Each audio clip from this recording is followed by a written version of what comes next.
तो आप लोग को पता है क्या कि रोटेशन कैसे करते हैं हम लोग कॉम्प्लेक्स नंबर का? आपको आइडिया है? बिल्कुल होगा, कुछ लोगों को समझ पाते होंगे कि कैसे हम लोग रोटेशन करते हैं किसी कॉम्प्लेक्स नंबर का ना। तो कॉम्प्लेक्स नंबर के रोटेशन में आपको दो पॉइंट आपको समझना है। पहला ये कि ये हो सकता है ओरिजिन के अबाउट, दूसरा ये कि ये किसी एक रैंडम पॉइंट्स के अबाउट भी रोटेशन हो सकता है।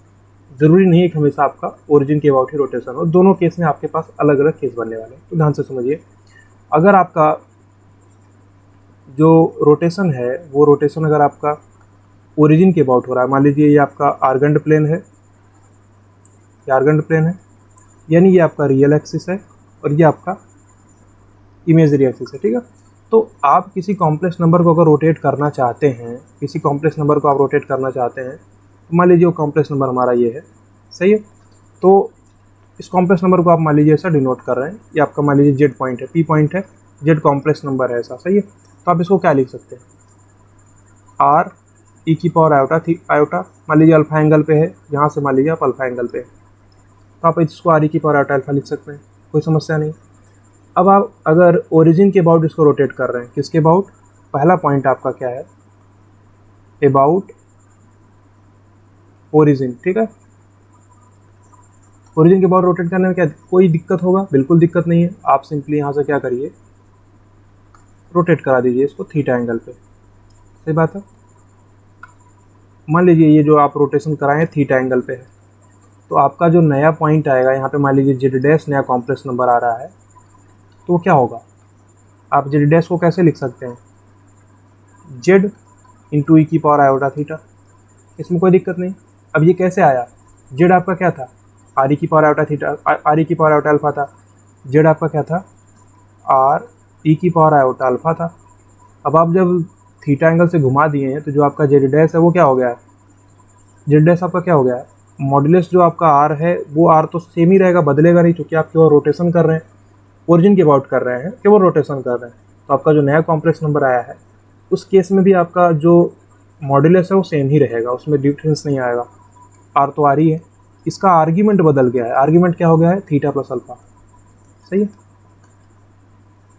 अगर आप जेड डैश को आर इंटू ई की power iota theta plus alpha लिखें, तो वहीं से आप निकाल सकते हैं आर ई की पावर आयोटा थीटा, इसको आप आयोटा थीटा इंटू ई की पावर आयोटा अल्फा लिख दीजिए, तो आर ई की पावर आयोटा थीटा जेड ही है, यानी जेड डैश क्या है? जेड इंटू ई की पावर आयोटा थीटा। तो यहाँ पे जो हम लिख रहे हैं उसको आप ध्यान से समझिए, जेड डैश क्या हो जाएगा? जेड इंटू ई की पावर आयोटा थीटा। इसका मतलब क्या होता है? इसका मतलब ये होता है कि अगर आप एक कॉम्प्लेक्स नंबर जेड को थीटा एंगल से, किसी कॉम्प्लेक्स नंबर जेड को थीटा एंगल से एंटी क्लॉकवाइज डायरेक्शन में रोटेट कर रहा है, एक जो रोटेशन है थीटा वो क्या है? एंटी क्लॉकवाइज, ठीक है, एंटी क्लॉकवाइज डायरेक्शन में। एंटी क्लॉकवाइज डायरेक्शन में क्यों? क्योंकि आपको पता है एंटी क्लॉकवाइज डायरेक्शन में एंगल को हम लोग पॉजिटिव लेते हैं, क्लॉकवाइज में हम लोग नेगेटिव को लेते हैं। अगर थीटा हम लोग घुमा रहे हैं इसको एंटी क्लॉकवाइज में, तो यहाँ पे आप प्लस थीटा मान के चल रहे हैं, सही बात है। अगर आप क्लॉकवाइज में घुमाते हैं तो आपको माइनस थीटा मान के चलना पड़ता है, सही बात। कोई दिक्कत नहीं आपको होना चाहिए। तो ये पहला चीज़ है। अगर आप ओरिजिन के अबाउट रोटेशन कर रहे हैं तो ये केस बनता है, लेकिन अगर किसी रैंडम पॉइंट के अबाउट होगा तो दूसरा केस बनेगा। आप समझिए, जब ओरिजिन के अबाउट है तो सिचुएशन क्या है? ये ओरिजिन का पॉइंट फिक्स है, पॉइंट फिक्स है। अब ओरिजिन से उस पॉइंट को मिलाने वाली लाइन थीटा एंगल घूम रही है। अब आप दूसरा केस देखिए, दूसरा केस क्या है कि अगर हम लोग किसी रैंडम पॉइंट के अबाउट करना चाहते हैं, ठीक है, रैंडम पॉइंट के अबाउट। अभी तो क्या था कि आप किसके अबाउट कर रहे थे? ओरिजिन के अबाउट। अगर आप एक रैंडम पॉइंट के अबाउट करेंगे तो क्या केस बनेगा? ध्यान से देखिए, ये आपका क्या है? ये रियल एक्सिस है, ये इमेजरी एक्सिस है। मान लीजिए आपके पास एक कॉम्प्लेक्स नंबर है, एक कॉम्प्लेक्स नंबर है यहाँ पे कहीं, सही बात है, यहाँ पे कॉम्प्लेक्स नंबर है। तो अब अगर आप इसको रोटेट करना चाहते हैं, मान लीजिए ये पॉइंट क्या है? पी है, जेड कॉम्प्लेक्स नंबर है, आप इसको रोटेट करना चाहते हैं, सही। तो कैसे आप रोटेट कर सकते हैं इसको? मान लीजिए कि हम किसी एक रैंडम पॉइंट के बाद रोटेट करना चाहते हैं। देखिए, रोटेशन का मतलब क्या है? अगर आप किसी रैंडम पॉइंट के बाद रोटेट करेंगे तो उस रैंडम पॉइंट से मिलाने वाला लाइन जो होगा उस कॉम्प्लेक्स नंबर का, वो रोटेट होगा। जैसे यहाँ पे हो रहा था, यहाँ पे क्या हो रहा था कि जो पॉइंट से आपका फिक्स पॉइंट ओरिजिन था, ओरिजिन के अबाउट कर रहे थे, तो ओरिजिन को मिलाने वाली जो लाइन सेगमेंट था वही हमारा क्या हो रहा था, रोटेट कर रहा था। वही चीज़ यहाँ भी है, वही चीज़ यहाँ भी है। तो मान लीजिए एक पॉइंट हमारे पास, ये पॉइंट है, यहाँ पे आपका एक पॉइंट है, ये पॉइंट है, मान लीजिए क्यू पॉइंट है, ये क्या है, Z1, इसी के अबाउट आप रोटेट करा रहे हैं, तो होगा क्या केस बनेगा, आपका जो ये लाइन इनको जोड़ने वाला है, इनको जो जोड़ने वाली लाइन है, यही रोटेट होगी आपकी। सही बात है। अगर ये रोटेट होगा तो मान लीजिए कि आप थीटा एंगल से रोटेट कर दिए, तो आपको एक नया कॉम्प्लेक्स नंबर मिल गया, नया आपको कॉम्प्लेक्स नंबर इस प्रकार से मिल गया।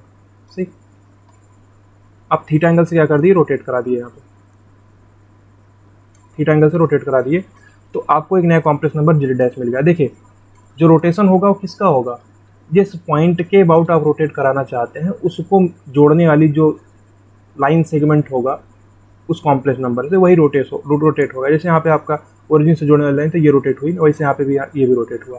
तो अगर आप Z डैश यहाँ पे लिखना चाहते हैं, Z डैश को आप कैसे लिख सकते हैं, यहाँ पे आप Z डैश को लिखने का ट्राई कीजिए। Z डैश आप कैसे लिख सकते हैं, Z डैश माइनस का जो ये पॉइंट है Z1, ये एक वेक्टर है।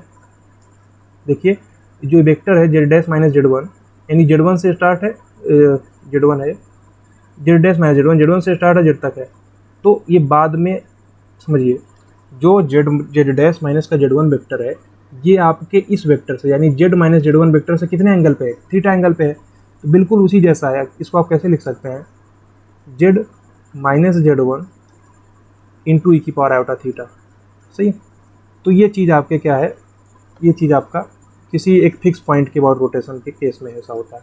सही, किसी एक फिक्स पॉइंट के अबाउट रोटेशन के केस में ऐसा होता है। सही।